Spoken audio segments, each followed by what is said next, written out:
História da Igreja, hoje a gente chegou na unidade de número 4, ou seja, a última unidade dessa matéria.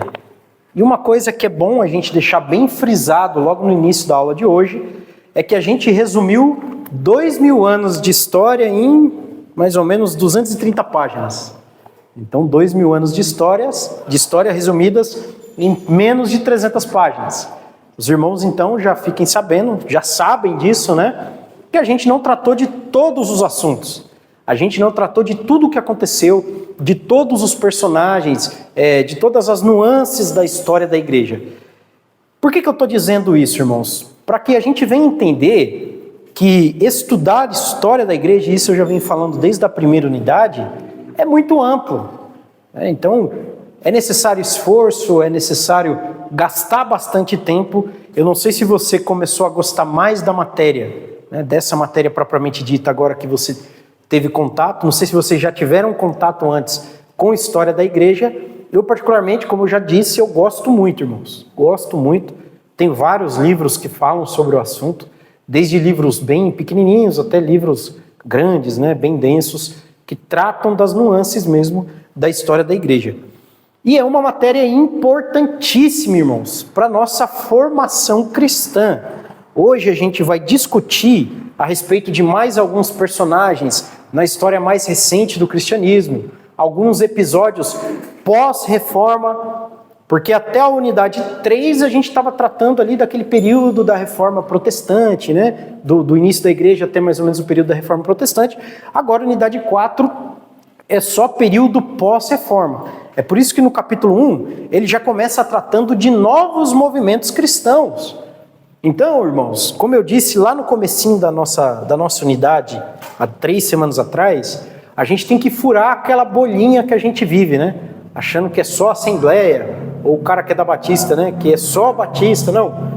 Vários movimentos surgiram ao longo da história, cada um com as suas peculiaridades, e às vezes um movimento fundiu com outro, um movimento saiu de outro, e assim por diante, até chegar onde nós estamos hoje. Entendeu? Então, é necessário que a gente compreenda essa progressão teológica, histórica também, para a gente poder entender o nosso pensamento, irmãos. Estudar história traz isso para nós, traz esse benefício. Você consegue, eu já disse isso, repito, você consegue interpretar a realidade de hoje de uma forma muito mais precisa, porque agora você tem a capacidade também de conhecer o passado, de conhecer aquilo que já se passou, ok? Então, no capítulo 1, os novos movimentos cristãos. No capítulo 2, idade contemporânea e o grande despertamento, que também pode ser chamado de o grande avivamento. Igreja, no capítulo 3, igreja e as missões modernas. Capítulo 4, idade da razão.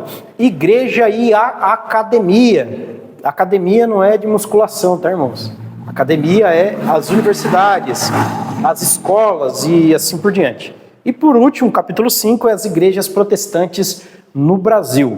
Irmãos, na unidade 3, a gente viu alguns pontos ali do protestantismo no Brasil.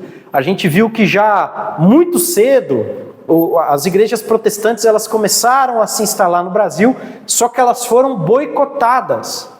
Depois de mais ou menos 3 séculos do descobrimento do Brasil, como a gente vai ver hoje, é que as igrejas protestantes vão se instalar de fato, onde vai começar a ter evangelismo, distribuição de Bíblias, as igrejas vão começar a se multiplicar. Então, olha só, eu estou falando de interpretar a história, de interpretar a realidade presente. Hoje a gente vai ver um motivo, já vou deixar adiantado, não vou falar exatamente, vou falar só na hora, mas hoje a gente vai ver o motivo pelo qual as igrejas evangélicas no Brasil, na sua grande maioria, não têm cruz. Você sabe por que as igrejas não têm cruz, Silas? Hoje a gente vai descobrir o porquê. Principalmente a Assembleia de Deus, as igrejas mais novas, mais recentes, não tem crucifixo, né? Nem na parte de cima, nem no interior da igreja e assim por diante. Hoje a gente vai ver o porquê. Capítulo 1, os novos movimentos cristãos. Olha o que o autor já começa trazendo para nós.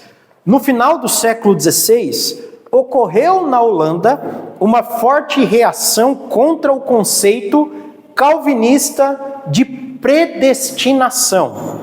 Irmãos, nós na unidade passada falamos um pouquinho a respeito de João Calvino, os irmãos viram no livro de vocês, E a gente vai ver que a teologia dele é muito diferente da teologia de Lutero e de outros reformadores também. João Calvino ele vai beber muito das mesmas fontes de Agostinho, Santo Agostinho, né? Um dos maiores doutores da história da igreja. Inclusive a doutrina da predestinação vai ser praticamente advinda daí. O que seria a predestinação para quem não conhece esse termo? É a doutrina cristã que diz que, prezando por uma espécie de soberania extremista de Deus, Deus ele já decretou desde toda a eternidade quem vai para o inferno e quem vai para o céu. Tem algumas pessoas que são ultra calvinistas, que eles chegam a dizer também que Deus ele já decretou, já está aí dentro do decreto de Deus, tudo que a gente vai fazer nos mínimos detalhes. Você está coçando sua nuca agora, Deus que decretou, entendeu? Você não teve a opção de decidir por conta própria, foi Deus que decidiu isso por você, entende? Então, esses são os ultra calvinistas, né? Mas, a grosso modo, a doutrina da predestinação é isso, tá, irmãos? Então, desculpa? Predestinação já está destinado? Isso, já de antemão. Não foi você que escolheu vir para Jesus, mas já estava escolhido. Você veio porque já estava escolhido. E quem não vem é porque também já estava escolhido. A gente chama isso de doutrina da dupla predestinação. Se uns estão predestinados a aceitar Jesus, a vir para a igreja, a ser salvos, outros estão predestinados ao inferno. É a doutrina da dupla predestinação. Alguns falam só da predestinação para a salvação, entende? Mas essa é basicamente a doutrina calvinista. É lógico, tem um monte de nuance, né? A gente pode aprofundar e tal, mas não é o caso aqui, tá, irmãos? E aí começou-se uma forte reação contra esse conceito, irmãos.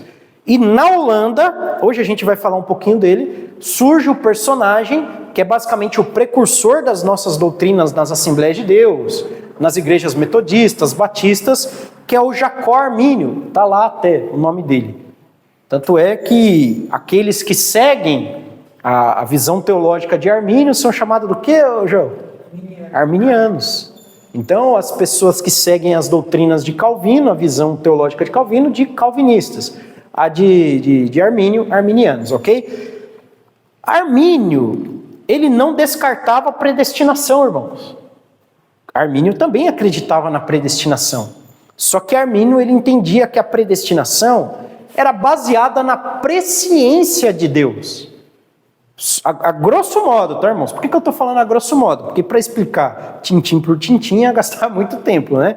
Mas vamos lá, grosso modo. Deus, na eternidade, sabendo que a irmã Rose responderia positivamente ao chamado, ele predestinou ela para a salvação. Só que aí vem os calvinistas, e é bom a gente gastar um pouquinho de tempo aqui só para a gente explicar, para não ficar vago esse conceito, já que ele abre a matéria assim, né, o capítulo 4 assim, a unidade 4 assim. Os calvinistas dizem, não, se você pode escolher, logo você tem participação na sua salvação. Não, né, irmãos? Você só escolhe, hoje a gente também vai ver depois isso, porque Deus te capacitou a escolher. A gente vê na doutrina cristã a história da queda. E a história da queda traz como consequência o pecado original. E nós temos a doutrina da depravação total. O que é a depravação total, irmãos? Não significa que todo ser humano é depravado, entende? Significa que todas as áreas da nossa vida foram atingidas pelo pecado. E significa também que, por natureza, todos nós tendencionamos a nos afastar de Deus. Então, sem a ação do Espírito Santo na nossa vida, todos nós vamos para longe de Deus. Aí entra um conceito importante na doutrina cristã, que nós chamamos de graça preveniente. Por que chama graça preveniente, Mateus? Sabe dizer? Eu vou dizer, deixa eu só tomar um gole d'água aqui que eu digo. Uma preveniente pré. Exatamente, que vem antes. Vem antes do quê? Antes da salvação. Então imagina só, o Mateus, já que eu perguntei para ele, vou usar ele como exemplo. Imagina que o Mateus é um ímpio, nunca ouviu falar de Jesus. Aí vai o Silas, missionário, pregar para o Mateus. Enquanto o Silas está pregando para o Mateus, o Espírito Santo está trabalhando no coração dele. Esse trabalhar é chamado de graça preveniente. Ele ainda não foi salvo. Ele ainda não recebeu Jesus no coração dele. Mas o Espírito Santo está trabalhando, está capacitando ele a dizer sim. E aí sim ele vai poder dizer sim. Aí os calvinistas têm uma outra doutrina que se chama de graça irresistível. O que significa isso?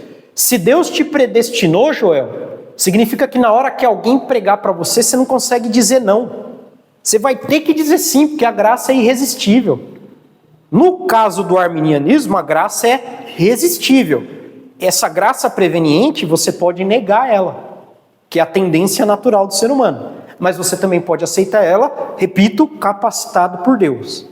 Então olha só como o negócio é interessante, né? Essa é a visão da época ali.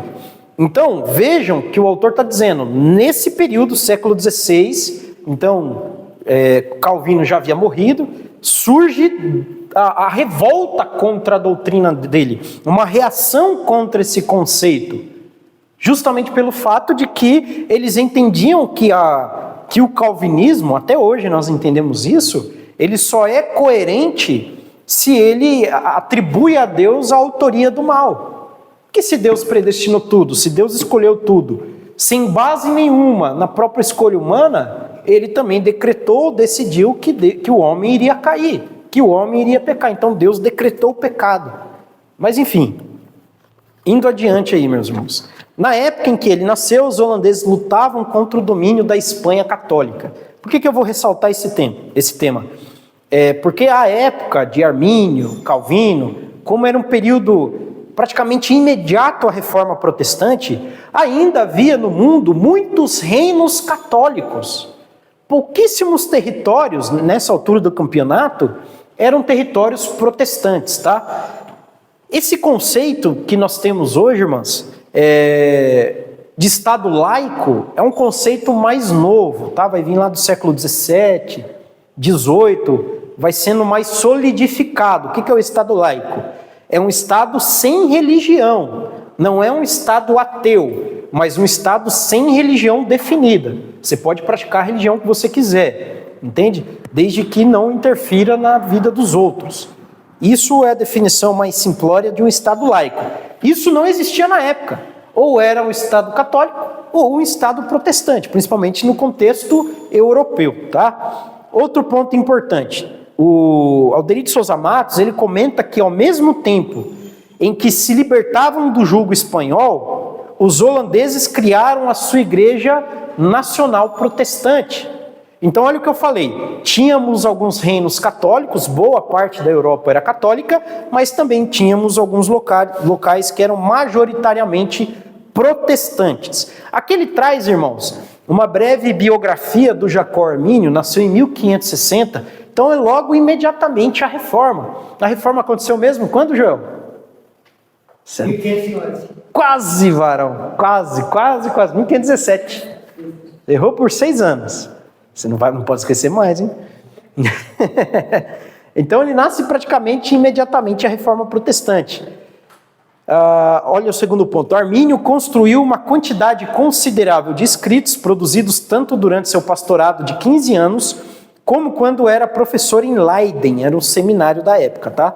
Escreveu um tratado sobre Romanos 9, no qual interpretou essa passagem usada por muitos calvinistas para ensinar a predestinação incondicional. Por que incondicional, irmãos? Agora é uma palavrinha nova dentro do nosso conceito aí de predestinação. Porque independentemente se você quer ou não quer, Mateus, Deus te predestinou. Incondicional. Você quer, não quer, eu decidi por você, eu sou Deus. Entende? Esse é o conceito de predestinação incondicional, tá? Para ensinar somente a predestinação condicional, que é aquilo que eu falei. Deus, olhando de acordo com a presciência dele, saberia dizer se a Marlise aceitaria ou não. Eu vou dar um exemplo para os irmãos. Lembra quando Jesus ele diz, olha, se em tal lugar se tivessem operado os sinais que vocês viram, eles teriam se arrependido com pano de saco e cinza? Os irmãos já viram isso, essa passagem? Lembram dessa passagem? Lembra mesmo? Olha, se em Tiro e Sidom, se houvessem pregado, né, se eles vissem os sinais, Se em Sodoma e Gomorra acontecesse o que está acontecendo entre vocês, eles teriam se arrependido. Então, o próprio Deus, ele tem capacidade de saber, vamos chamar dessa forma, né? As realidades alternativas. Se eu não estivesse aqui agora, onde eu estaria? Deus sabe, Deus é capaz de interpretar dessa forma. Se eu digo não, Deus saberia em quais circunstâncias eu diria sim, e assim por diante. Então, com base nisso, nesse conceito, temos aí a predestinação condicional, tá? Um ponto a ressaltar, meus irmãos. História da igreja, quando nós estudamos história da igreja, não diz respeito somente à história de fatos que ocorreram.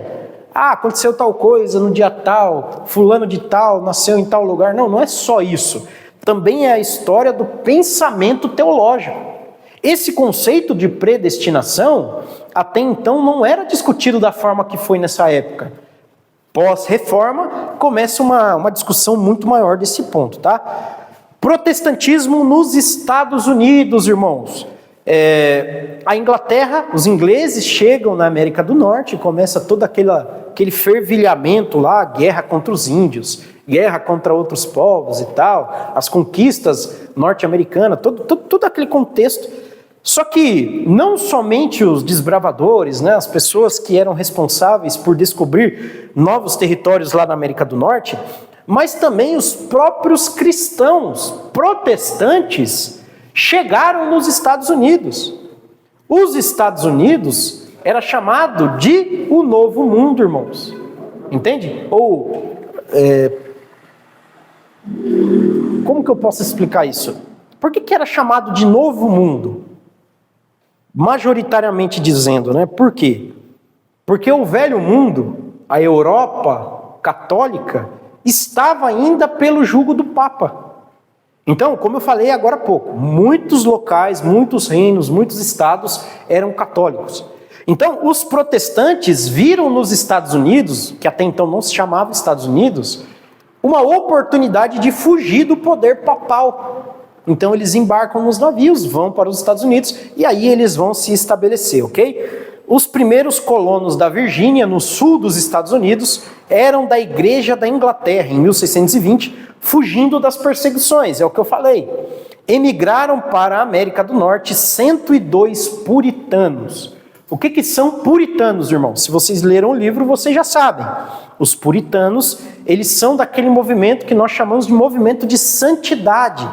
Por isso que eles chamavam-se de puritanos, vem de pureza, pureza moral, pureza espiritual. Então veja bem, a vida deles nos Estados Unidos, naquele pedaço de terra que agora eles descobriram, era só trabalhar e ir para a igreja, irmãos. Essa era a vida deles. E esse movimento de santidade pôde se desenvolver mais e mais nos Estados Unidos, fundando a colônia de Plymouth. Seguiram-se outros grupos de puritano que estabeleceram núcleos em Connecticut, New Haven e outras regiões. Qual que é a maior informação que esse slide está dando para nós?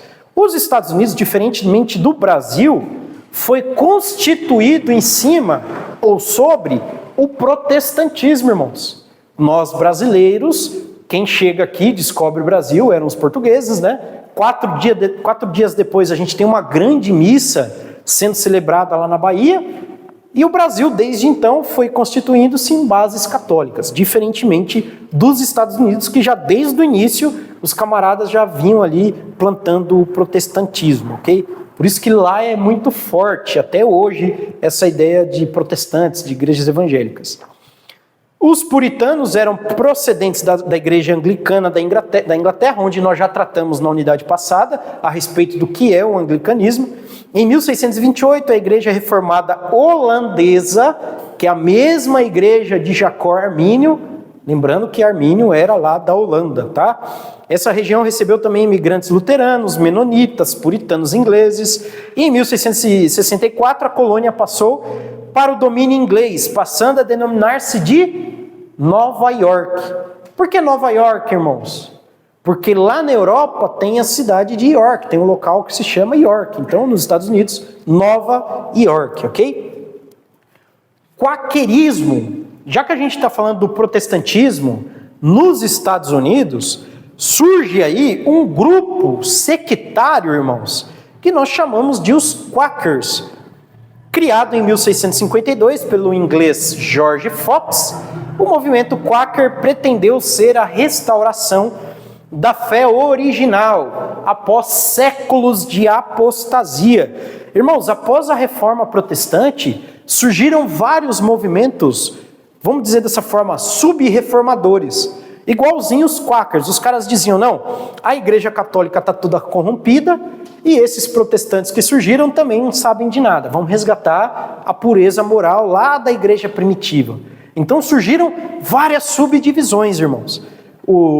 Aqui a gente está falando do século XVII, mas século XVIII e XIX o negócio continuou. Depois, bem mais para frente, é lógico que no nosso livro a gente não vai tratar disso, mas a gente vai ver, por exemplo, a Igreja Batista, saindo deles ali, os Adventistas, dos Adventistas, os TJ, e cada um dessas subdivisões, cara, não, tá tudo errado, vamos começar tudo de novo. Tá tudo errado, vamos começar tudo de novo. Agora a gente está com o negócio certo aqui.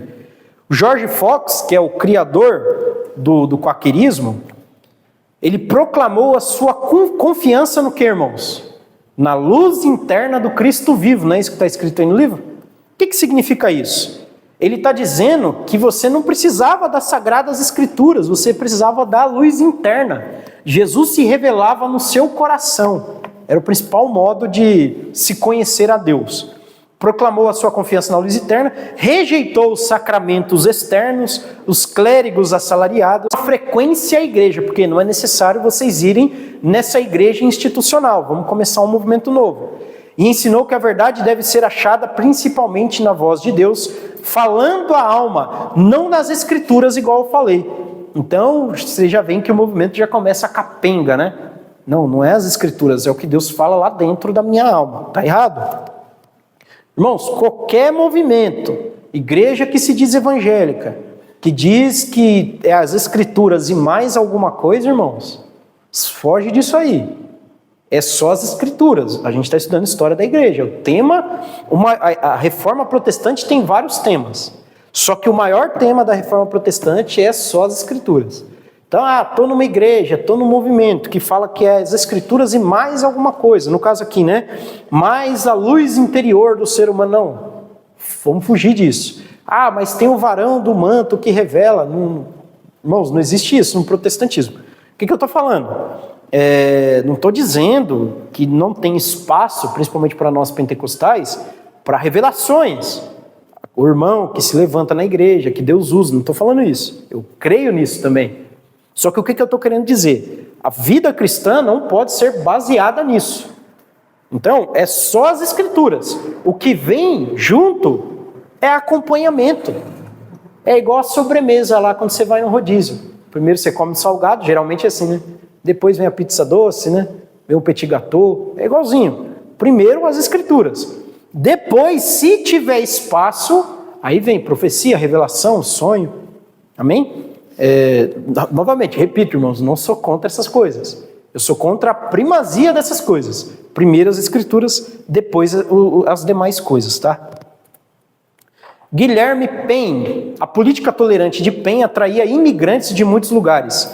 Surgiram dificuldades pelo fato de os Quakers só quererem paz. O que ele está dizendo aqui, meus irmãos? Geralmente, esses movimentos sectários, muitos deles, eles são pacifistas. Os Quakers não eram diferentes. Eles eram extremamente pacifistas. E a sua passividade trouxe inúmeros problemas para eles. Olha o que o autor está dizendo. Enquanto os britânicos esperavam que eles ajudassem nas guerras coloniais contra os franceses e os índios. Então eles se fecharam dentro das comunidades deles, o pau estava torando lá na região norte-americana, os ingleses lutando contra outras nações, os índios, lembra lá dos índios que escalpelavam o povo? Toda aquela barbaridade, não, vamos se fechar, não vamos ajudar não, nós somos pacifistas. Porém, muitos desses movimentos também, eles têm uma grande vantagem, irmãos. Não só o quaquerismo, mas outros movimentos, eles eram tolerantes para com os índios e os negros. O que eu estou querendo dizer? Surgiram algumas pessoas na história que começaram a receber essas pessoas nas igrejas de forma como recebiam qualquer outro tipo de pessoa. E isso fez com que o movimento deles crescesse muito. Ao passo que outras igrejas, principalmente aquelas que vieram da Europa, não eram muito favoráveis a dividir a congregação com escravos e com índios, tá? Tanto é que até hoje, principalmente lá na América do Norte, você tem igreja que é só de negro e igreja que é só de branco. Tem igreja interracial, né, misturado, só que boa parte também tem lá igreja que é só branco e só negro. Fruto dessa época aqui, dessa divisão, tá? Pietismo, irmãos. O que é pietismo? Pietismo vem de piedade. É igualzinho o puritanismo. Então a gente tem que viver uma vida completamente piedosa, se separando. Lembrando que o capítulo 1 está falando dos novos movimentos cristãos, tá? Então surge agora também no cenário o movimento pietismo. E o autor, ele está ressaltando aqui esses dois nomes, o Spinner e o Frank. Olha o que ele vai dizer. O pietismo foi um movimento dentro do cristianismo protestante que enfatizava mais as práticas da vida cristã e menos as estruturas da teologia ou da ordem eclesiástica. Então, qual que era o negócio deles? Olha, vamos fazer papel social, vamos evangelizar, entendeu? O negócio deles era a praxis propriamente dito. Olha, vamos viver de forma piedosa. Eles não se interessavam tanto por estudos bíblicos, não se interessavam muito pelas doutrinas, pelos credos. O negócio deles era mais esse negócio de viver de forma piedosa. A gente tem alguns reflexos disso até hoje. Por exemplo, a gente cita a Deus e Amor. Hoje nem tanto, mas alguns anos atrás eles eram basicamente pietistas, né? Não pode raspar a perna, não pode usar bermuda, não pode usar regata, não pode isso, não pode aquilo, não pode isso, não pode aquilo. Não tem estudo bíblico. Até hoje não tem. Mas eles enfatizavam muito esse negócio da piedade exterior, entende? É basicamente esse momento aqui, surge nesse momento. Surge também o quietismo, irmão. A primeira vez que eu li isso, eu achava que era um movimento de ficar quieto. Não, nada a ver, né? Não é um movimento de silêncio, não. O quietismo tem a ver com a quietude da alma. Só que é um movimento místico, não na igreja protestante, mas na igreja católica, tá? A ideia deles é buscar um estado espiritual elevado. Por isso que se chama de quietismo. Como eu falei, buscar a quietude da alma, tá? Algumas coisas aqui eu estou passando meio rápido, porque tem coisa que não adianta a gente ficar batendo aqui, tá? Capítulo 2, Idade Contemporânea e o Grande Despertamento. No século XVIII, a igreja nos Estados Unidos começou a perder a sua vitalidade. Por que ela começou a perder a sua vitalidade, irmãos? Ele explica aqui. As exigências da primeira geração de puritanos não era alcançada pelos seus descendentes. Então aquela primeira geração de puritanos que chegou lá nos Estados Unidos, que eu falei agora há pouco, no capítulo 1, eles estavam extremamente entusiasmados. Não, a gente é puritano, vamos trabalhar, vamos sustentar nossa família e é culto, nossa vida é isso e tal. A segunda geração já não era dessa forma. Já era um pouco mais enfraquecido esse movimento. E a igreja norte-americana começa a perder a sua vitalidade, não somente por conta desse enfraquecimento, mas porque também começou a surgir muitos movimentos católicos lá. Era o período também do iluminismo, que a gente já tratou também em unidades anteriores, aquele fervilhamento da ciência moderna, das artes modernas e assim por diante, da razão, que a gente vai apresentar hoje também, tá? Porém, surge nesse momento, no cenário da história, essa grande figura, irmãos, na história da igreja contemporânea, principalmente dentro do protestantismo, que é o Jonathan Edwards. Se o pessoal que era puritano, o pessoal trabalhava, não tem igreja. Eles nunca iam na praia, nada disso. Só trabalho, família. Só trabalhar, igreja e família, só isso. A vida deles era isso. Por isso que eles ficaram ricos também. Não. Mas é por isso que eles ficaram ricos. Eles ficaram muito ricos por conta disso. Porque não gasta. Eles trabalhavam. Vão para a igreja e cuidam da família. Aí tinha um monte de filhos. Os filhos também faziam a mesma coisa. Trabalhavam. Igreja, família. As famílias ficaram muito ricas. Por isso que a gente vê uma prosperidade muito grande nesse período da história lá. Os Estados Unidos é o que é hoje por causa desse período. Basicamente é isso. Vamos lá. Jonathan Edwards, irmãos, recomendo para vocês estudar a vida desse camarada, a biografia dele. Muito bom, irmãos. Muito bom. Até arrepio de falar. Eu deixei minha esposa ali na igreja, ela estava no encontro de mulheres, e aí eu vim ouvindo Heróis da Fé, que eu falei para os irmãos já, o audiobook, né? Só deu para ouvir o comecinho. Irmãos, eu me arrepio todo quando eu ouço. Porque você vai ver a vida desses homens, irmãos, era uma vida regada à oração, jejum, palavra de Deus. Os caras se reuniam, irmãos, para pregar. E era todo dia, todo dia. Dá até vontade de chorar quando eu falo essas coisas, porque realmente era um clima diferente, era um ambiente diferente. Vamos lá. Jonathan Edwards, filho de um pastor congregacionista, da igreja congregacional, tá? Neto de um líder e pastor puritano. Então, Jonathan Edwards, ele tem esse sangue puritano, tá, irmãos? Ele faz parte desse movimento holiness aí.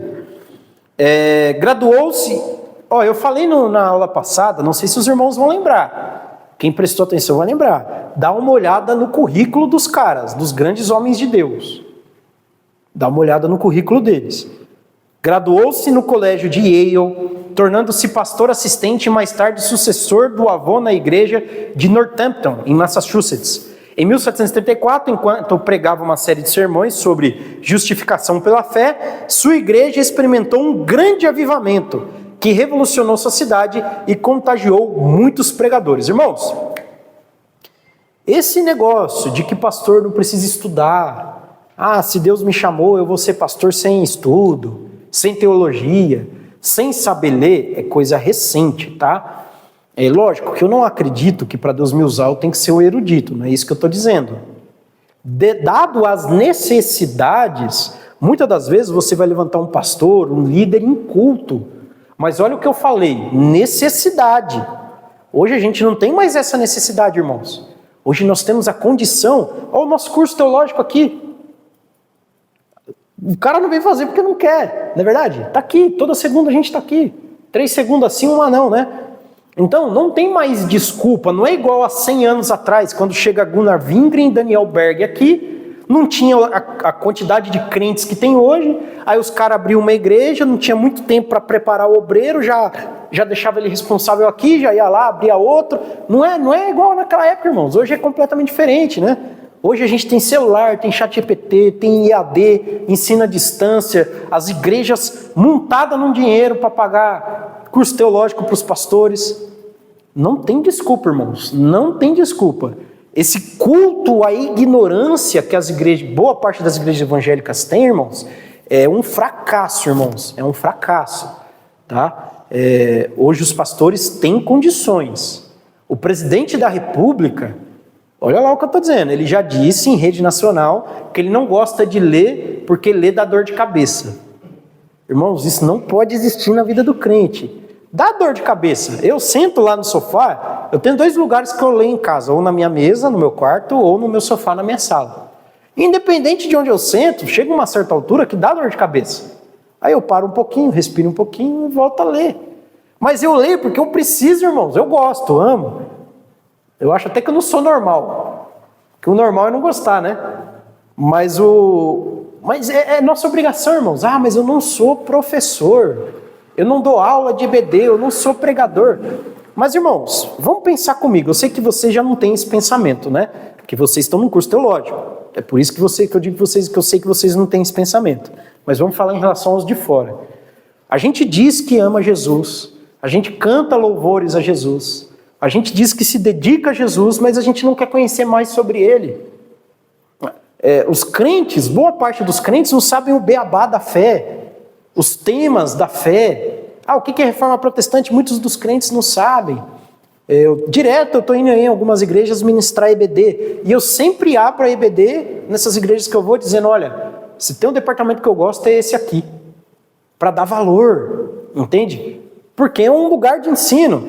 Por que eu estou dizendo tudo isso? Por conta do currículo desses caras. A gente está falando de Jonathan Edwards, mas vê os outros homens, reformadores, pós-reformadores, grandes avivalistas do passado, homens que tinham currículos invejáveis, irmãos. É lógico. Você pega o Jonathan Edwards aqui, filho de pastor, neto de pastor, bisneto de pastor. Então ele já vinha de uma família, a criação dele já era propícia para desde pequeno ele ter contato com as escrituras e tal. Nós vivemos num contexto em que muitos de nós viemos do mundo. Aí na igreja tem um que vem do tráfico, outro que vem da prostituição, outro que vem não sei da onde. Só que é como eu falei, hoje a gente não tem mais desculpa. Se você é frentista de posto de gasolina, não sei quanto que ganha um frentista. Dependendo, irmão, você tem condições de comprar uma Bíblia de estudo uma vez no ano, né? Vamos juntar 5 contos por mês. No ano vai dar quanto? 60 conto. Você consegue comprar alguma coisa? Um curso teológico online hoje tem curso de R$60, irmãos.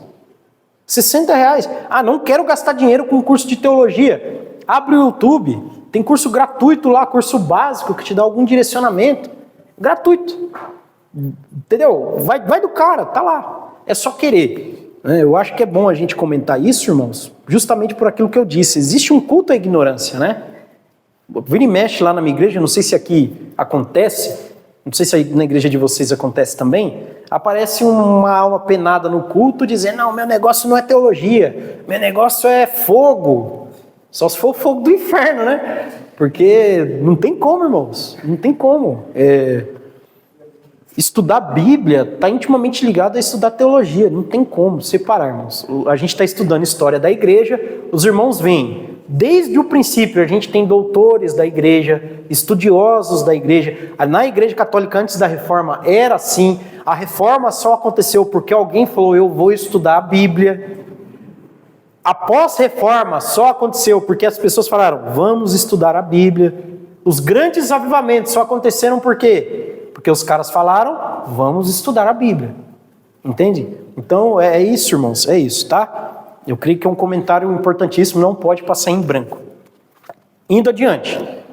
Em 1734, enquanto eu pregava seus sermões, eu já li isso, mas estou repetindo.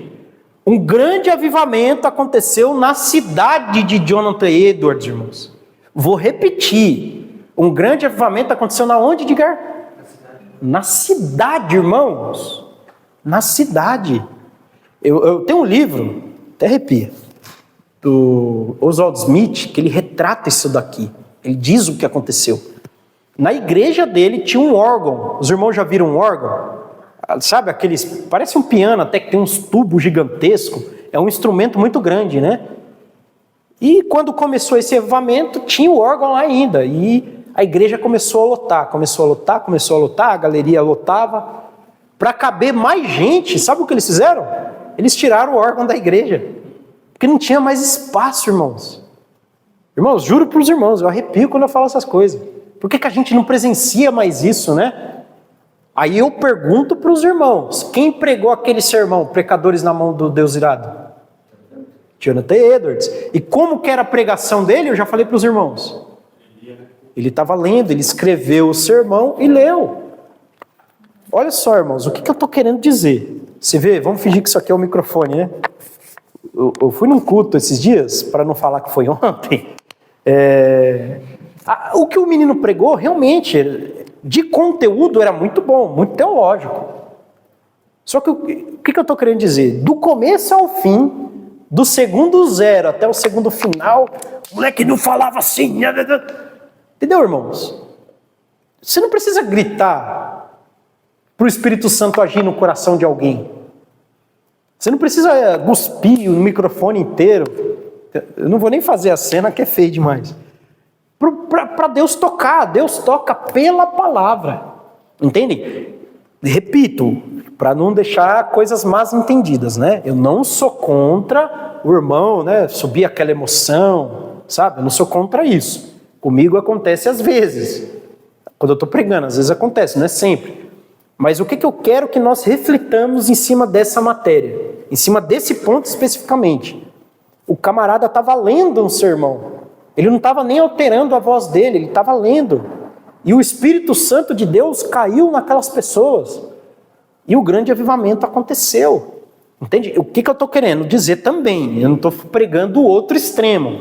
Para a gente fazer o nosso culto virar um imã de geladeira, né? Ficar aquele negócio que você ouve o mosquitinho passando, né? Não é isso que eu estou falando. Eu sempre disse isso, né, irmãos? A gente não pode andar por extremos. Não é o extremo de cá, nem o extremo de lá. A gente tem que saber equilibrar as coisas. Entendem? E eu gosto de princípios. Qual que é o princípio que a gente está tratando aqui? Que eu não preciso ajudar o Espírito Santo. Eu não preciso ajudar ele. Se eu estou pregando Bíblia, se eu estou levando uma vida de oração, irmãos, na hora que eu abrir minha boca para pregar, Deus vai tocar as pessoas, irmãos. E vai tocar mesmo.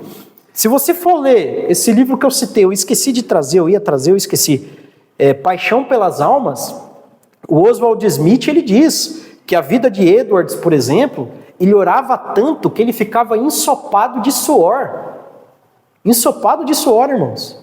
Hoje a gente vai ver um camarada que ele orava da seguinte forma: dai-me a Escócia para Cristo, ó Deus, senão eu morro. Olha só a oração dele. E Deus mudou a história daquele país. Graças a Deus, né? Então, olha só que episódio interessante da história do protestantismo. Nós tivemos vários grandes avivamentos e vários grandes avivalistas, irmãos. E uma coisa que a gente vê em comum na vida desses homens e mulheres de Deus é que eles eram pessoas desinteressadas. Oferecia-se o pastorado de uma igreja, dependendo da situação, os caras não aceitavam. Não aceitavam determinados cargos, porque eles estavam comprometidos com o evangelho do reino.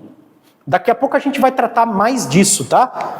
O avivamento chegou ao seu auge em 1740, no que ficou conhecido como o primeiro grande despertamento. Irmãos, esse episódio é maravilhoso, irmãos. Tem livros sobre isso, tem vídeos sobre isso. Pesquisa depois, tá, irmãos? Para vocês entenderem melhor, tá? Para quem ainda não teve tanto contato, o que foi esse grande despertamento, tá? Do qual o pregador mais notável foi o pastor anglicano inglês George Whitefield. Irmãos, esses homens aqui, dentro desse período de avivamento, olha só que coisa maravilhosa, irmãos. Eu estou dando uma aula aqui, hoje vai ser menos, né, por causa da prova, mas geralmente é 2 horas e pouquinho, me arregaça a minha garganta. Eu chego em casa, eu sinto que a garganta fica cansada. Esses caras pregavam 5, 6 vezes por dia. Porque imagina essa igreja aqui, né, esse local, esse templo aqui. Não cabe mais gente. O que a gente vai ter que fazer? Dividir os cultos, né? Então o negócio estava tão pegado nessa época que as igrejas tinham 5, 6 cultos por dia, irmãos. E todo mundo queria ouvir, todo mundo queria chegar perto, todo mundo queria orar, o povo ia em mais de uma vez. Então olha o que acontecia. Tá lá, irmãos, não sou eu que estou inventando. Tá nos livros, tá nas biografias. É só a gente ler e pesquisar que a gente vai ver. Então imagina você, Rose, pregando 6 vezes no dia. Né? Como não te consome, irmãos? Para quem já pregou, quando você se entrega ali na pregação, você fica suado. Escorre o suor aqui. Né? Além do nervosismo também, você está falando. Falar cansa bastante, você usa muita energia para falar. É gostoso. Imagina 6 vezes no dia. Irmãos, coisa maravilhosa. Surge também esse camarada, John Wesley, irmãos, que andou quilômetros e quilômetros a pé, pregando o evangelho. É o principal nome do reavivamento evangélico do século XVIII. É o fundador do metodismo, o movimento de renovação da tradição anglicana. Até hoje nós temos igrejas metodistas wesleyanas. Ali no centro, perto da 9 de julho, a gente tem uma igreja metodista, naquele pedacinho que sai por Anel Viário. Não sei se os irmãos sabem onde é. Você voltando na 9 de julho, não é 9 de julho ali não. Tem a 9 de julho, depois da 9 de julho na rua de Santos Dumont. É a Ademar de Barros, a de Santos Dumont? É. Você saindo da Ademar de Barros e entrando ali para ir para José Longo. Tem uma igreja metodista. É a mesma. Então até hoje nós temos esse movimento aqui. Aqui ele traz também uma breve biografia do John Wesley. Tá? Não vou me ater a isso por causa do tempo. Dentro desse movimento metodista, por que se chama metodista, irmãos? Porque vem de método, tá? Eles forjaram um método, não só de estudo bíblico, mas de vivência cristã. Então eles se reuniram, eles tinham um grupo, entre eles o John Wesley, aquele Whitefield, pessoas que se reuniram e surge esse movimento aqui. Wesley construiu um pensamento teológico prático. Seu objetivo era atender e tratar as pessoas entregues aos seus cuidados. Atribuiu toda a experiência cristã à graça. E aí surge, olha lá, tá em vermelho lá, irmãos. Graça preveniente, que nós já falamos, tá bom? A igreja metodista manteve o sistema episcopal Então não é igual o sistema assembleiano, que você tem o líder Maximus lá, né, que manda em tudo. Não, você tem um conselho de bispos que decidem em cima das igrejas locais, ok? Capítulo 3, e aqui eu acho que é o capítulo que eu vou gastar mais tempo, irmãos, que é um assunto que eu amo.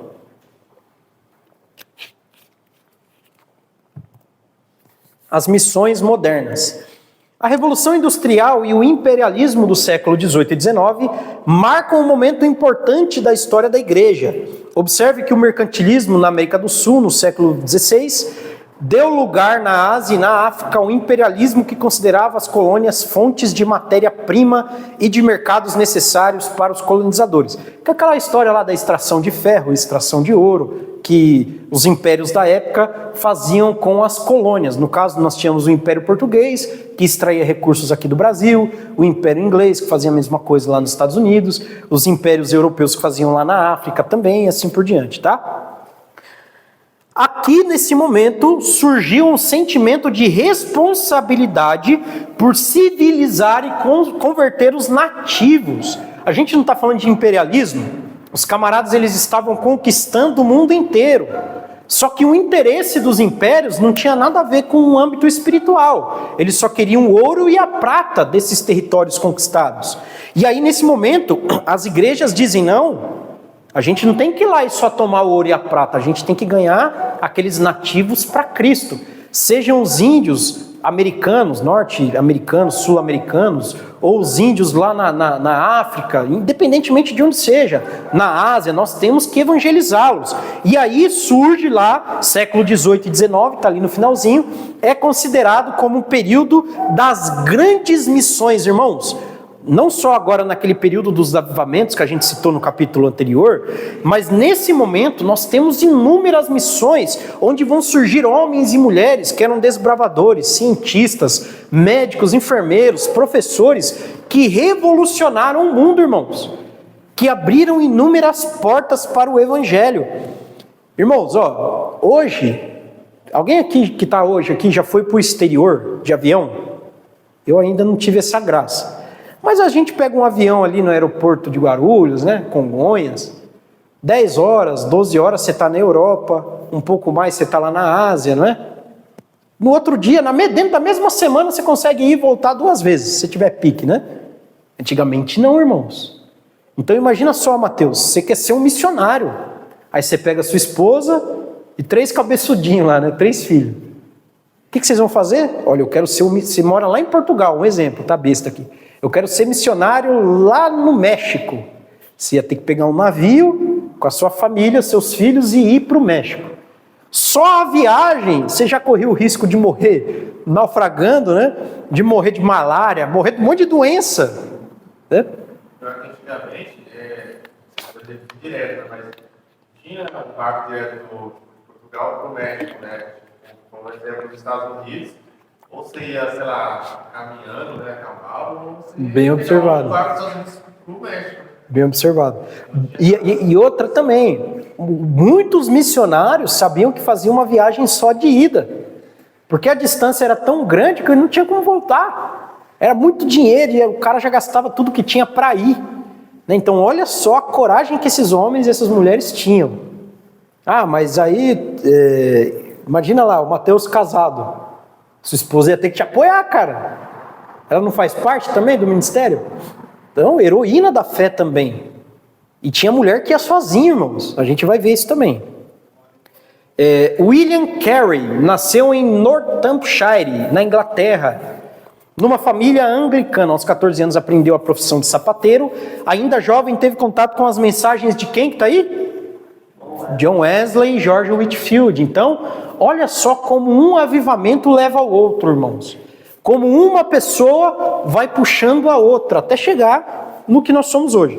Em 1779 passou a frequentar a Igreja Batista e iniciou estudos de latim, grego, hebraico, italiano, francês e holandês. Repito, olha o currículo dos caras. 2 anos depois, casou-se com Dorothy Plackett, com quem teve 5 filhos. Segundo ponto, em 1793, a Sociedade Missionária Batista enviou Carey em missão para a Índia. Irmãos, esse nome na Índia, irmãos, é muito importante. A obra missionária que ele realizou lá é extremamente importante, tá? Ele aprendeu o bengali e em 1801 publicou o Novo Testamento em bengali. Carey evangelizou e ajudou a criar escolas e seminários teológicos na Índia. Vamos só abrir um parênteses aqui, irmãos. Evangelizar não é só eu falar para a pessoa que Jesus ama ela, irmãos. E os homens e mulheres de Deus aqui sabiam disso.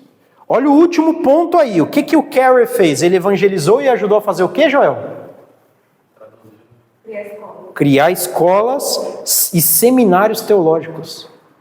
Irmãos, esses homens e mulheres, né?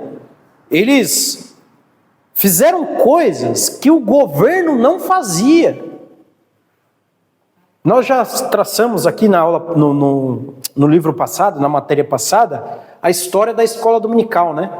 O camarada começa a tirar um monte de criança da rua, e essas crianças que futuramente seriam assassinos, estupradores, violentadores, viraram pastores, homens e mulheres de bem, por conta da visão do reino que aquelas pessoas tinham, tá? Aqui é a mesma coisa.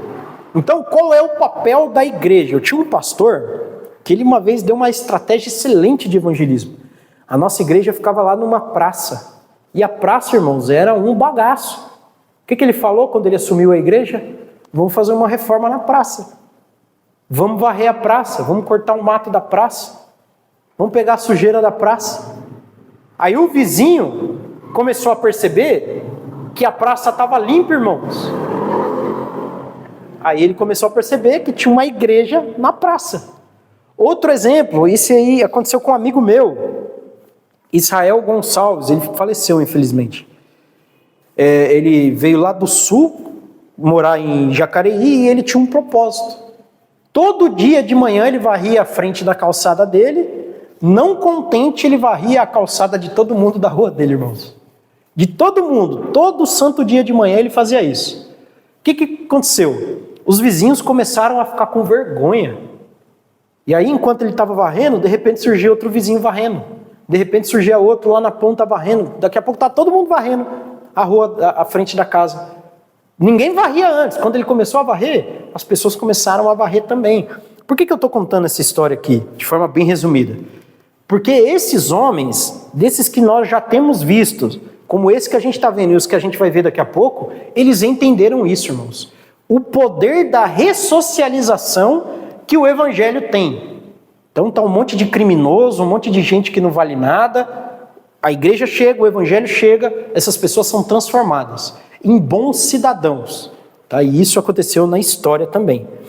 Olha lá, mulheres missionárias. As mulheres também organizaram sociedades missionárias. Irmãos, eu gosto disso aqui. Em 1895, Amy Carmichael foi para a Índia e olha o papel que ela fez, irmãos. Resgatou meninas da prostituição nos templos pagãos e criou o lar Dom Ravur, no sul da Índia, para abrigar essas meninas. Então, não contente em ficar entregando folhetinho falando que Jesus amava, ela falou, não, a gente vai buscar essas meninas aí que estão sendo prostituídas, sendo vendidas, sendo usadas como objeto. E resgatava mesmo, irmãos. Imagina quantas vidas, quantas famílias não foram impactadas só pela vida dessa pessoa aqui. Quantas gerações não foram transformadas? Clara Swin foi a primeira mulher médica na Índia. O movimento feminista chora, irmãos. Porque o movimento feminista hoje é deixar os cabelos do sovaco crescer, né? É não raspar os pelos da perna, é andar esquisita na rua, aquela franja estranha, viu? A mulherada corta a franja assim, do jeito tudo estranhão, para mostrar que é antissistêmica, né?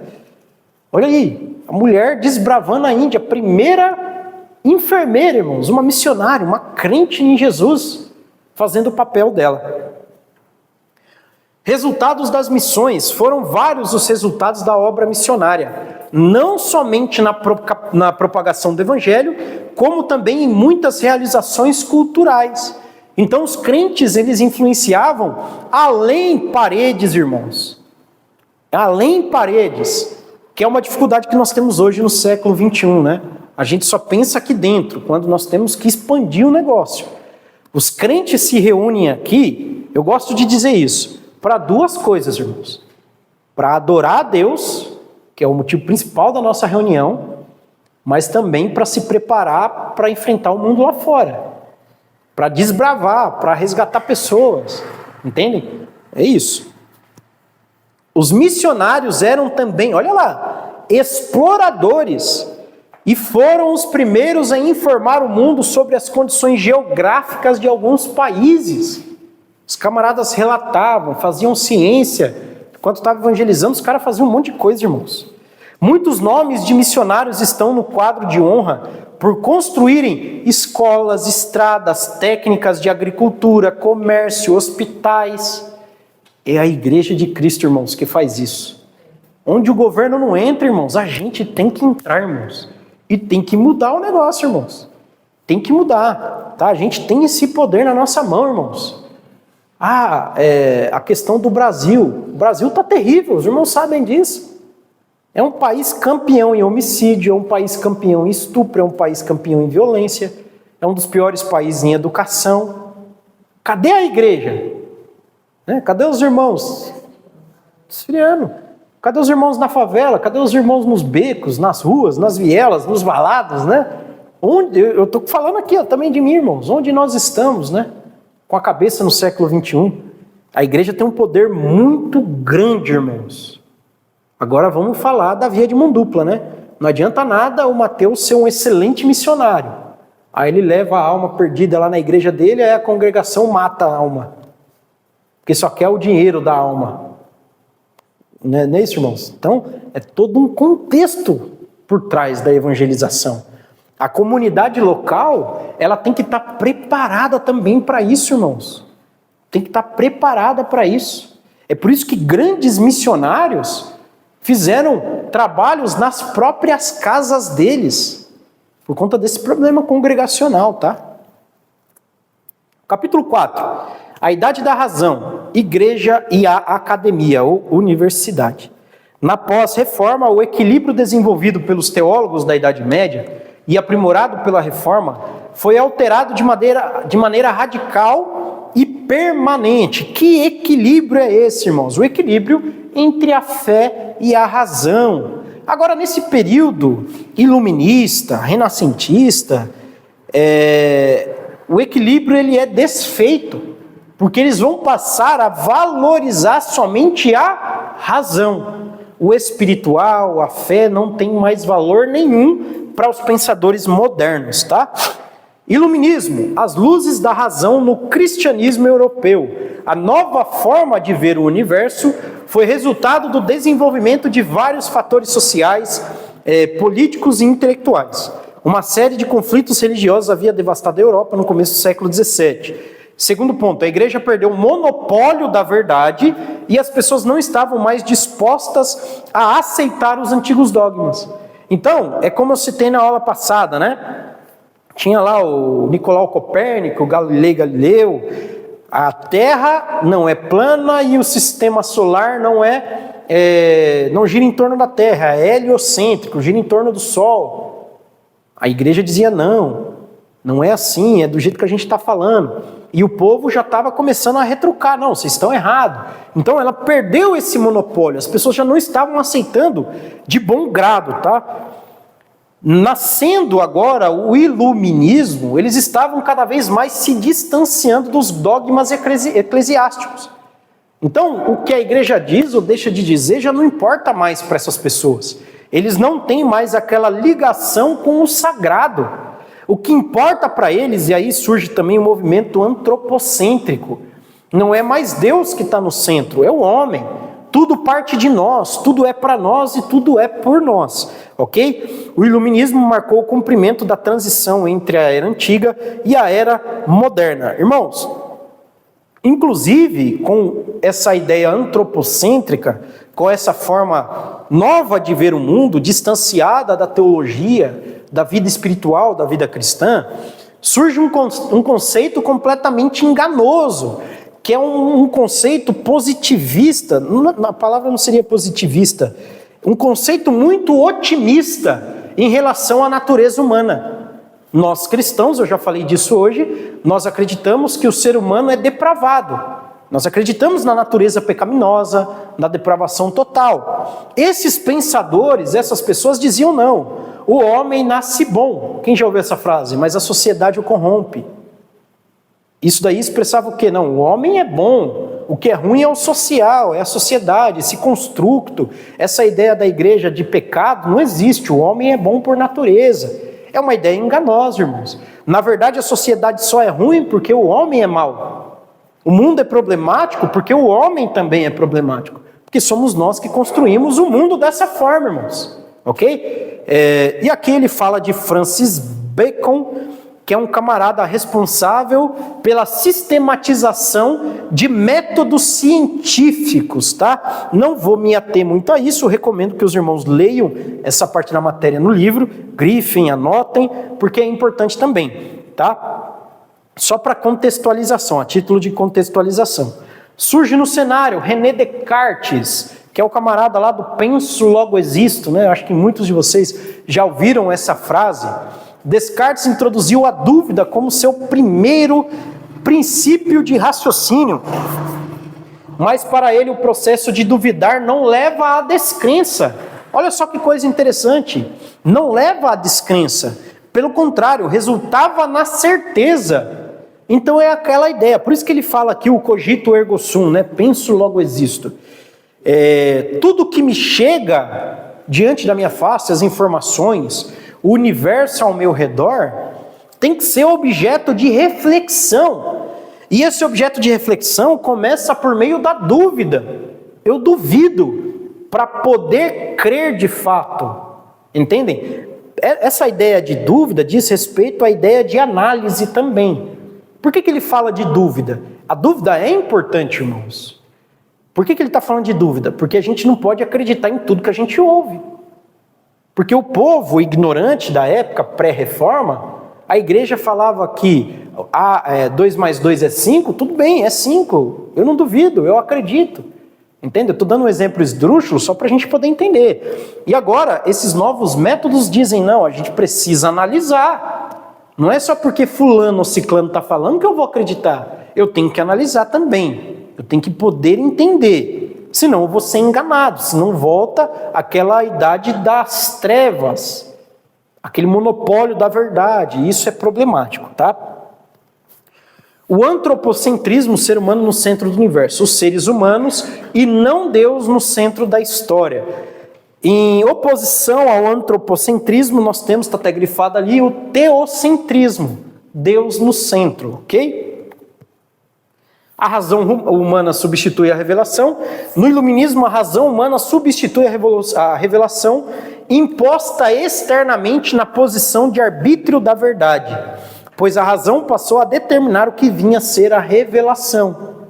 Então, não era a revelação das Escrituras ou a revelação da igreja que me ensinava alguma coisa. Era a minha própria razão, os meus próprios estudos, as minhas próprias conclusões que julgava todas as coisas, inclusive a própria revelação, ou aquilo que a igreja dizia ser revelação, tá? No segundo ponto ele diz, o iluminismo colocou grande ênfase sobre a moralidade e não sobre o dogma.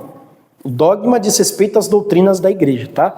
Declarou que os poderes do raciocínio humano podiam tanto descobrir a lei moral, escrita dentro de cada pessoa, quanto levar à obediência a essa lei. O ser humano passou a ser visto de maneira bastante otimista, diferente daquela ensinada pela teologia medieval. É o que eu falei, a razão interior. Eu nasci bom, eu consigo entender o mundo sem precisar de Deus, sem precisar de revelação. Eu consigo tudo por minha própria conta. É a autonomia total da igreja e do dogmatismo, tá? Nova ciência bíblica. As ciências bíblicas abriram um caminho para uma exegese moderna, histórico-crítica na era do iluminismo. Vamos só dar um pause aqui. O que é ciência bíblica, irmãos? Como assim ciência bíblica? Com essas revoluções iluministas, modernas, na ciência, nas artes, surgiram várias formas de analisar o texto bíblico. E essas novas formas de analisar o texto bíblico são chamadas de ciências bíblicas. No caso, ele está citando aqui a exegese. É uma ciência da interpretação bíblica. Eu não falo que a Bíblia está dizendo o que eu acho que ela está dizendo. Aí eu li ali, deu na minha telha que está falando isso, está dizendo isso. Não, eu tenho um método de interpretação. Eu analiso o contexto, eu analiso a época, a história, eu analiso tudo para poder chegar a uma conclusão. E isso é muito bom, tá, irmãos? Mas aqui ele cita o método histórico crítico. Nós temos o método histórico gramatical, por exemplo, mas esse método histórico crítico, como o próprio nome diz, ele critica o texto bíblico para poder interpretar ele. Tem, logicamente, o seu lado bom, mas ele é uma porta de entrada para o liberalismo teológico, que a gente já vai falar já, tá? Aqui ele cita Baruch Spinoza, que também era um pensador holandês, cristão também, e dentro do âmbito científico teve a sua grande contribuição. Ele vai citar o Isaac Newton, tá? Grande proponente da física moderna. Irmãos, um nome importantíssimo. O universo descrito por Newton era uma grandiosa máquina, cujos movimentos podiam ser conhecidos, pois seguiam determinadas leis observáveis. Então, Newton, ele entendeu que o universo, irmãos, ele funciona de forma sistemática. Aqui no planeta Terra nós temos a lei da gravidade, não temos? A lei da causa e efeito, a lei da inércia, as leis da física no geral. E lá no centro da galáxia, existem a gravidade, as leis da física também? Claro que existe, varão. As mesmas leis da física que se aplicam no planeta Terra, existem nos outros pontos do universo também. Eu fui bem longe agora. Por exemplo, quando você está próximo, eu gosto muito de estudar buraco negro.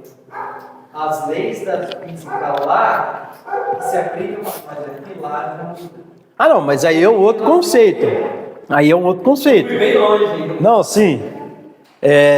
Mas eu digo assim, por exemplo, você vai na Lua.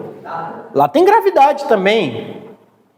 Lá tem, as leis da física se aplicam lá também. É lógico, em relação à questão do buraco negro, né? É um conceito completamente à parte, né? Eu fui bem longe. Por conta da densidade da matéria, aquela questão lá do horizonte de eventos, né? Para quem gosta lá do Sérgio Sacani, do Ciência Sem Fim, ele fala bastante disso aí. Mas eu só estou falando isso a título de exemplo em relação às descobertas de Newton. Ele não viu o mundo como algo místico. Eu vou jogar um monte de erva aqui num panelão, vou mexer bem, jogar asa de morcego, pena de galinha, pata de aranha e vai surgir um cabrito. Não era assim. Ele entendia que o universo funcionava de uma forma mecânica, né, irmãos? A cadeira aqui está em repouso, não está? Está quietinha aqui. Se eu falar cadeira, movimente-se. O que vai acontecer, irmãos? Vamos fazer o teste. Cadeira, movimente-se. Não, está quieta. Graças a Deus deu certo mais uma vez, né? Mas para ela sair daqui, uma força precisa agir sobre ela. Então esse é o conceito de Newton também. Da mesma forma também vai se aplicar em outros pontos do universo. A criação, a realidade como um todo, funciona obedecendo essa lógica newtoniana, vamos falar dessa forma, tá? No finalzinho ali, ele acreditava que a ciência aguçava o entendimento humano da grandeza de Deus. Eu também acredito nisso. Qual é o grande problema, irmãos? Tem um livro que se chama Ciência como Salvação. Recomendo. No século 20 e 21, o ser humano tende a reconhecer a ciência como sendo uma deusa, irmãos. Irmãos, primeiro que não existe a ciência, não existe isso. O que a gente mais ouve aí? A ciência diz isso, a ciência diz aquilo. Quem é a ciência, irmão? Quem que é a ciência? Você conhece a ciência? Não, a ciência não é uma entidade. Quem diz isso ou quem diz aquilo são certas pessoas que nós denominamos de cientistas. Só que se tem um cientista A que diz uma informação, pode aparecer em outro momento um cientista B que diz outra. Então como que os cientistas chegam num consenso para a gente poder dizer a ciência diz isso ou aquilo? É o que a maioria diz, o que a maioria descobriu. A grosso modo é isso, irmãos. Vamos entrar num consenso aqui, né, de acordo com as minhas descobertas. A Marlise também é uma cientista, o Joel a gente está estudando aqui o ovo, a gente descobriu que é uma excelente fonte de proteína, o melhor alimento do mundo. Aí o ovo passou a ser o melhor alimento do mundo. Antes, as pessoas diziam, não sei se vocês sabem, que o ovo era terrível para a saúde. Sabiam disso? Hoje sabe-se que não. Então vejam que não existe esse negócio de a ciência diz, irmãos, daí é um conceito pagão. Tá? Inclusive esse livro é muito bom, tá? A Ciência como Salvação.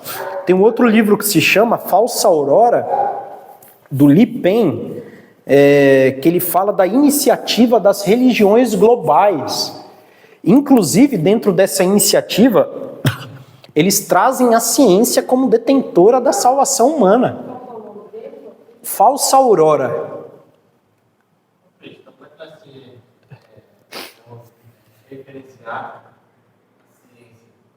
Você vai falar dela assim, falar assim, a ciência. Não tem problema a gente falar isso. O problema é que as pessoas, a maioria das pessoas que falam isso, elas não entendem o que elas estão dizendo. Eu prefiro dizer, ao invés de dizer a ciência diz isso, os cientistas dizem isso, para desbaratar essa confusão.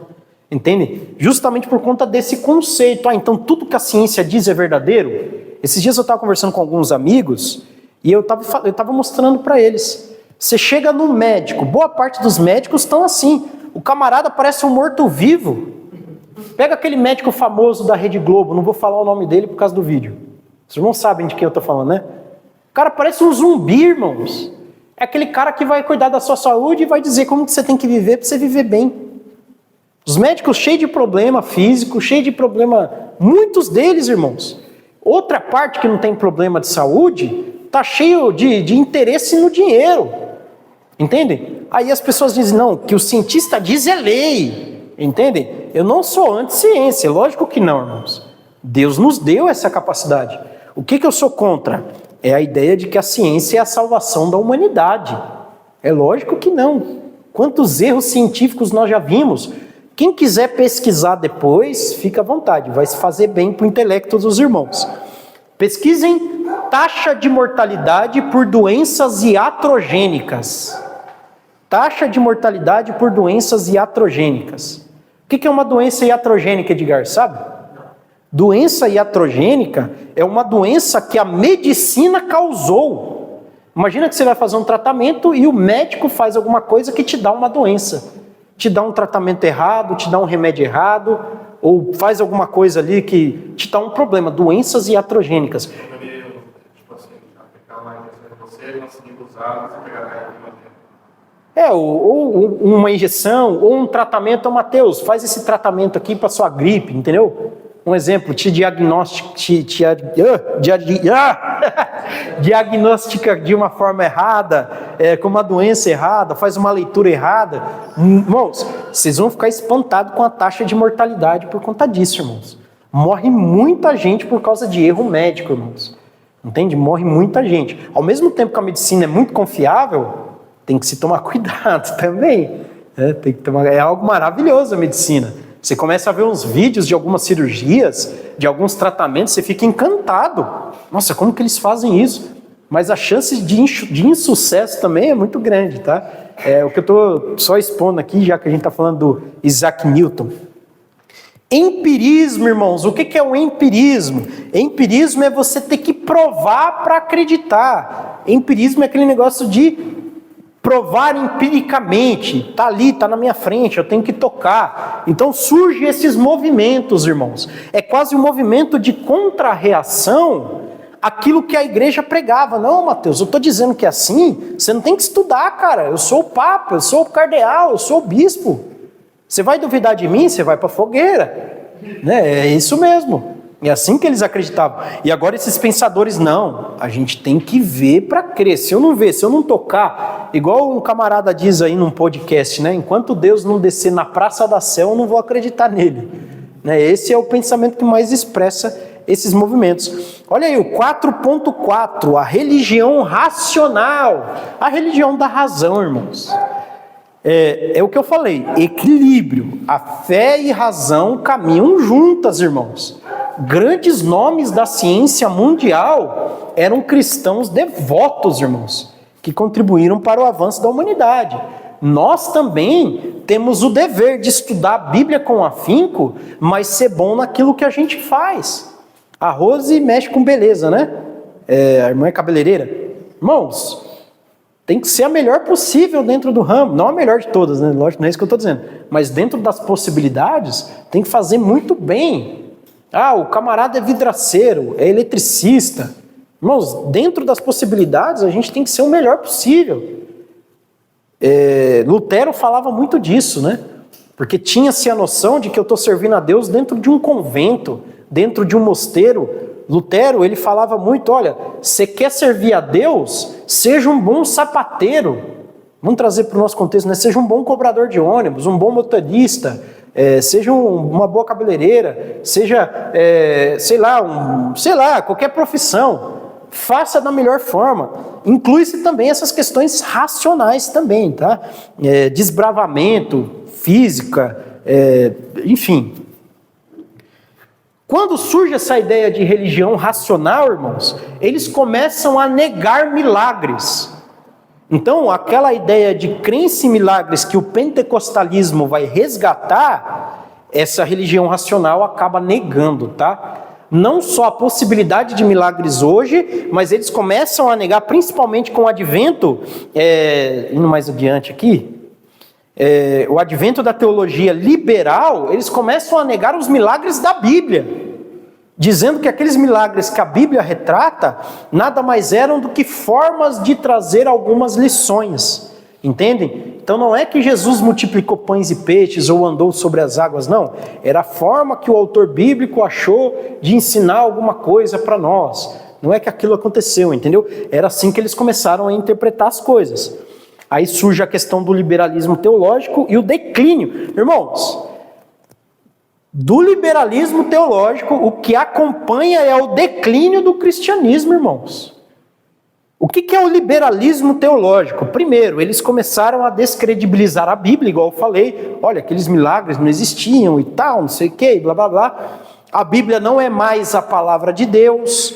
A razão humana julga a Bíblia, então a razão humana, para esses teólogos, irmãos, é o árbitro supremo da realidade. Então, eu não submeto a minha razão a Deus. O Jonas Madureira, um autor brasileiro, irmãos, ele tem um livro que se chama Inteligência Humilhada. Muito bom. Ele vai falar exatamente disso, irmãos. Ser cristão não é ser irracional. Muito pelo contrário. Nós temos que ser extremamente racionais, irmãos. Buscar a razão. Só que quando nós estamos diante de Deus, a minha razão se curva para Ele. Ele está acima dela. É um conceito de inteligência humilhada, entendem? E ele fala muito disso nesse livro. E esses liberais, esses teólogos liberais, eles acabaram com a igreja na Europa, irmãos. A igreja liberal, até hoje as igrejas liberais, quem fala muito disso é o Hernandes Dias Lopes, você vai ver, os caras fazem um culto a cada 6 meses. Um culto por ano, porque não tem porquê, entendem? É um cristianismo morto. Eu tenho uma dúvida, Pedro. O liberalismo com igrejas neopentecostais Depende. Depende da forma com que eles encaram as escrituras. A principal marca do liberalismo teológico é você enfraquecer a autoridade das escrituras. Muitas dessas igrejas neopentecostais, elas até creem na autoridade das escrituras, só que elas não estudam a Bíblia. Entendeu? Elas interpretam do jeito delas, do jeito que eles quiserem, mas eles até creem, não, a Bíblia é a palavra de Deus, autoridade para o crente e tal, só que eles interpretam a lá vão ter. Entendeu? O teólogo liberal não, os caras são eruditos, mas eles começam a criticar o texto, até o ponto final do negócio, e aí eles descredibilizam. Entendem? Tem um livro que eu estou terminando de ler, que chama A Origem de Jeová, de Javé. É de um teólogo liberal. Ele diz que o Jeová que nós conhecemos não é um Deus que se revelou a Moisés, como a Bíblia diz. Na verdade, foi o judeu que inventou Jeová. Olha que loucura, é um teólogo liberal. Completamente diferente daquilo que a gente entende, irmãos. É uma crença maldita, é algo que mata a igreja, irmãos. Como é que você vai descredibilizar a palavra de Deus? Entende? Consequências do liberalismo para o cristianismo. O liberalismo foi inspirado pela visão de uma humanidade em ascensão rumo a novas descobertas. É fruto do iluminismo e do antropocentrismo, tá, irmãos? O cristianismo não ficou isento, algumas convicções foram seriamente questionadas. Os credos primitivos são arcaicos, ou seja, ultrapassados. A mente do homem é capaz de raciocinar segundo o pensamento de Deus. O que eles estão dizendo? A minha razão, a minha mente é o juiz supremo do universo. Essa é a mentalidade do liberal. As doutrinas cristãs são símbolos de verdades racionais, conhecidas pela razão humana. E aí vai surgir, meus irmãos, aqui ele está dizendo, a igreja perde a importância, fruto do liberalismo teológico. E aí aqui no 4.7, irmãos, a Europa, ela vai se desiludir, não somente a Europa, mas no mundo inteiro. Começa uma desilusão muito grande com esse liberalismo. Ele não pôde tapar as brechas, os buracos da razão humana e explicar aquilo que ele achava que era capaz de explicar. Surge o Karl Barth, que é um grande expoente antiliberal, tá? Um grande expoente antiliberal. O protestantismo liberal se baseava numa visão absurdamente otimista da natureza humana. Lembra que eu falei? O homem nasce bom, mas a sociedade o corrompe. Eles descartavam a possibilidade de pecado original, de depravação total. Aí entra o século XX, logo no comecinho do século XX, a gente tem o quê? 1914, Joel? Primeira Grande Guerra. Morticínio generalizado, irmãos. A Europa vivendo uma panela de pressão. Acabou a Primeira Grande Guerra, chega lá 1938, 37, o que acontece? Segunda Grande Guerra. Aí o pessoal falou, que homem nasce bom, que a gente é mau, a gente é ruim, olha o que o ser humano está fazendo com o outro. Na Primeira Guerra, 20 milhões de mortos, na Segunda, 80 milhões de mortos. Comunismo, milhões e milhões de mortos, irmãos. Nazismo, fascismo, inúmeras outras ideologias, guerras, pestes, um monte de coisa acontecendo, o povo se desiludiu, ok? Aí vem a declaração de Barmen, que é uma declaração antiliberal. Aqui eles vão buscar fundamentos contra o liberalismo teológico, e surge no 4.8 fundamentalismo. O que é o fundamentalismo, irmãos? É um movimento cristão evangélico de apego às escrituras. Eles dizem, não, a gente precisa reagir ao liberalismo. A Bíblia é a palavra de Deus, vamos se apegar nela, nós somos fundamentalistas. Então começa esse movimento antiliberal, tá? E agora no capítulo 5, para a gente encerrar, que as horas já não nos perdoam, as missões, né, as igrejas protestantes no Brasil. A abertura do protestantismo no Brasil. Na unidade passada nós já falamos um tanto quanto disso aqui. Nós tivemos ali a vinda dos holandeses, a vinda até de alemães para o Brasil, porém a Igreja Católica Brasileira, bem como o Império Brasileiro, perseguiam os protestantes, tá? Aqui o autor vai traçar, por exemplo, a chegada dos presbiterianos no Brasil, dos luteranos, aí ó, 1823, irmãos, chegam os luteranos. 1851, os presbiterianos. 1835, irmãos, os metodistas. Lembra que nós falamos da igreja metodista wesleyana? Chegaram também no século XIX no Brasil. E agora, no século XXI, irmãos, no começo do século XXI, nós temos o surgimento do movimento que abalou o mundo, irmãos, que é o movimento pentecostal. Aqui o autor, e eu vou gastar o resto do tempo que nós temos na aula falando do movimento pentecostal, que é importante para nós, haja vista que nós somos pentecostais, tá? É o movimento mais importante do século XX. É um movimento que abalou o mundo, como eu disse. Esse movimento surgiu nos Estados Unidos em 1900, no Colégio Bíblico Bethel, fundado por Charles Parham. Após estudos bíblicos, Parham e seus alunos chegaram à conclusão de que a glossolalia... O que é a glossolalia, irmãos? É o falar em línguas estranhas, tá? Era sinal de batismo com o Espírito Santo. Em uma vigília na passagem de ano de 1901, uma das alunas de Parham, Agnes Osman, ao receber oração com imposição de mãos, falou em línguas. Irmãos, esse é o início do movimento pentecostal. Em 1905, Parham criou a Escola Bíblica de Houston, no Texas. Olha lá, um ponto puxa o outro. Deixa eu ver se mais para frente ele vai falar. Não. Antes da gente partir para a Assembleia de Deus, irmãos, desse movimento do Parham vai surgir o tal do William Seymour. William Seymour era um pastor, um homem negão lá, então ele fazia parte das minorias nos Estados Unidos. Lá era a época aí dos movimentos racistas lá da América do Norte, então o camarada fazia parte das minorias ali. E ele também estava inserido nesse movimento pentecostal, desse nascente movimento pentecostal. Ele tinha um trabalho na famosa Rua Azusa.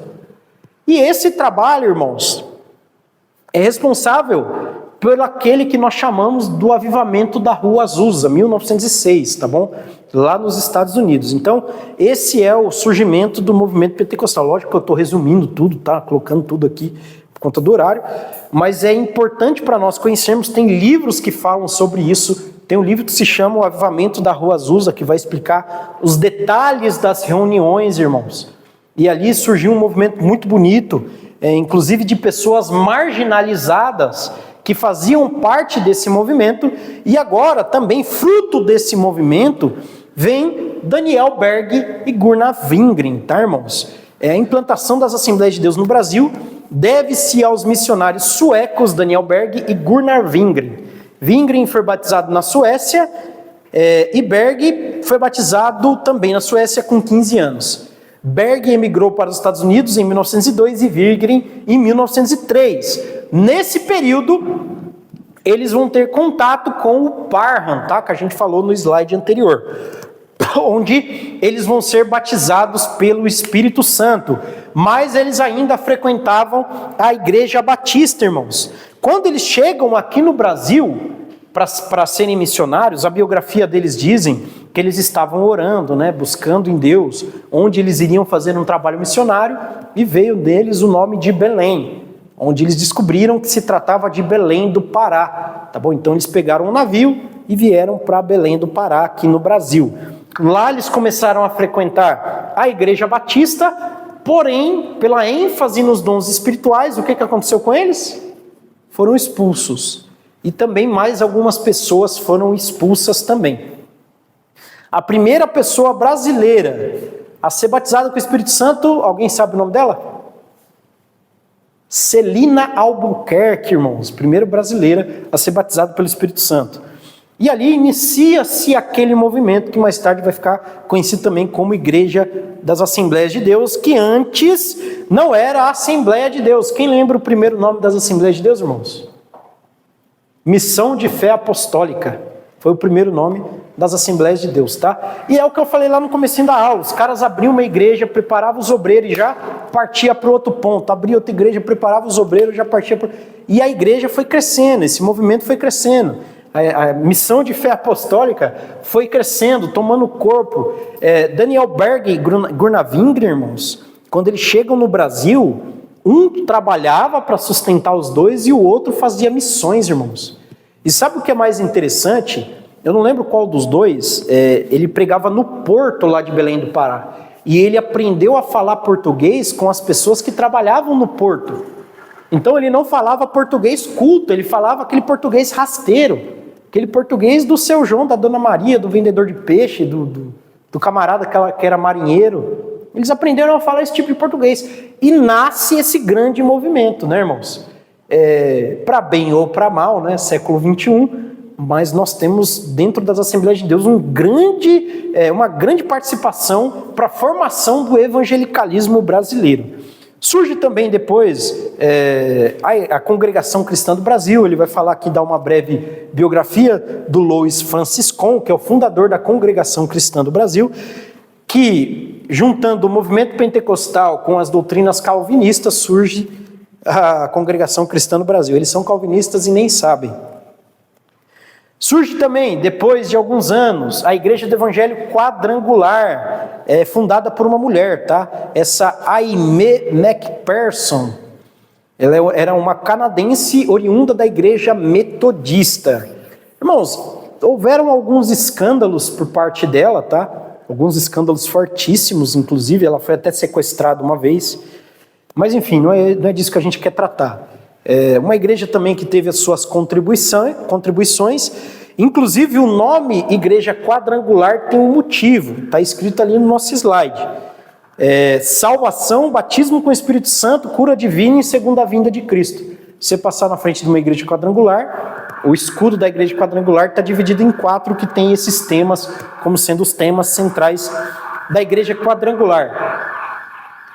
Quem aí já ouviu falar da igreja O Brasil para Cristo? Os cristãos mais velhos provavelmente já ouviram falar. Já ouviu falar, varões? Os varões mais novos aí já ouviram falar? Brasil para Cristo. Era uma igreja que era muito promissora, irmãos. Na minha opinião, era uma igreja muito promissora. Porém, surgiram também alguns problemas dentro dessa igreja e ela acabou enfraquecendo muito, tá? Igreja Deus é Amor, irmãos, a IPDA, Igreja Pentecostal Deus é Amor, fundada, se eu não me engano, em 9 de junho de 1962, aqui só fala o mês, se eu não me engano mesmo é 9 de junho de 1962, pelo missionário Davi Miranda, irmãos. Quem já ouviu Davi Miranda? Quem aí já ouviu? Lá na rádio 100.5, já ouviu? Eu ouvia demais quando aceitei Jesus, eu ouvia muito, eu orava junto com ele. Orava, que ele fazia aquele momento de oração, né? Meu Deus, cura os enfermos, não era assim que ele falava? Visita os presídios. Aí os obreiros da igreja oram até igual ele até hoje, irmãos, é engraçado de ver. Eu orava muito com ele, irmão, orava demais. A gente ia no monte e a gente levava lá o radinho, né? E deixava ele orando lá, antes dele falecer, acho que ele faleceu em 2014, eu acho, 15. E a gente orava, enquanto ele estava orando lá no rádio, a gente estava orando lá também. Era gostoso. E a ênfase, a grande ênfase da IPDA eram os dons do Espírito Santo, principalmente a cura divina, né, irmãos? Então ele falava lá, traga os enfermos. Aí tinha o horário dos testemunhos lá, né, na 100.5. Era gostoso demais, irmãos. Surge-se aí, irmãos, na década de 70, o neopentecostalismo. Esse prefixo neo é de novo, tá?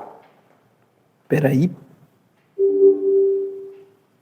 Esse neo é de novo, então é um novo movimento neopentecostal, uma nova onda do pentecostalismo, irmãos. E aí vai surgir ali universal, mundial, internacional, todas essas igrejas aí que nós temos hoje. Igreja Nova Vida também é uma igreja neopentecostal. Alguém já ouviu falar da Igreja Nova Vida aí? Ela é mais famosa lá no Rio de Janeiro, tá? Ela foi fundada por esse camarada, o Robert McAllister. Irmãos, essas igrejas neopentecostais, elas são oriundas da América do Norte, tá? Essas igrejas neopentecostais brasileiras.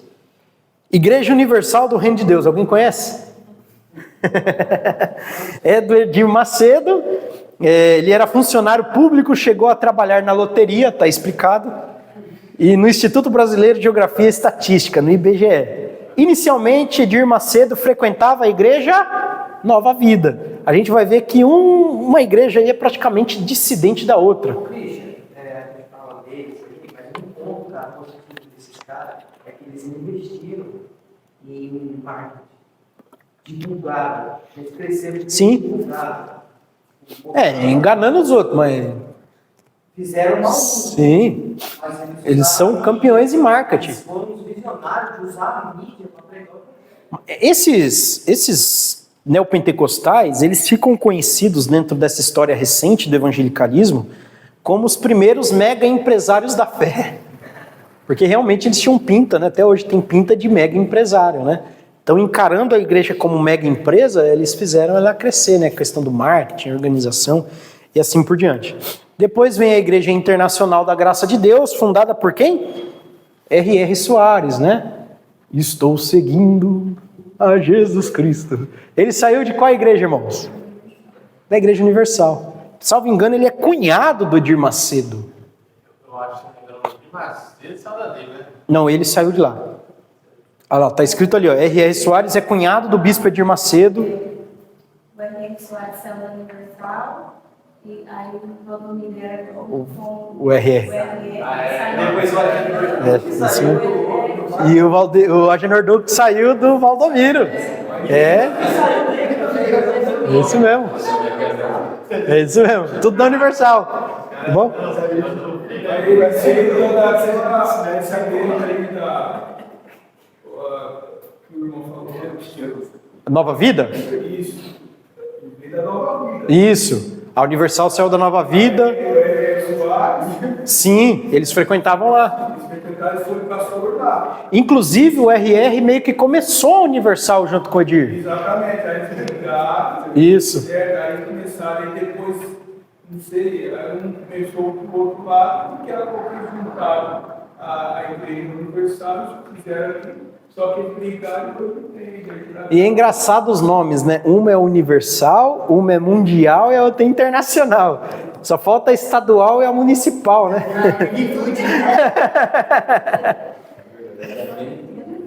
Igreja Apostólica Renascer em Cristo. Quem já ouviu falar da Igreja Renascer? Bispa Sônia, né?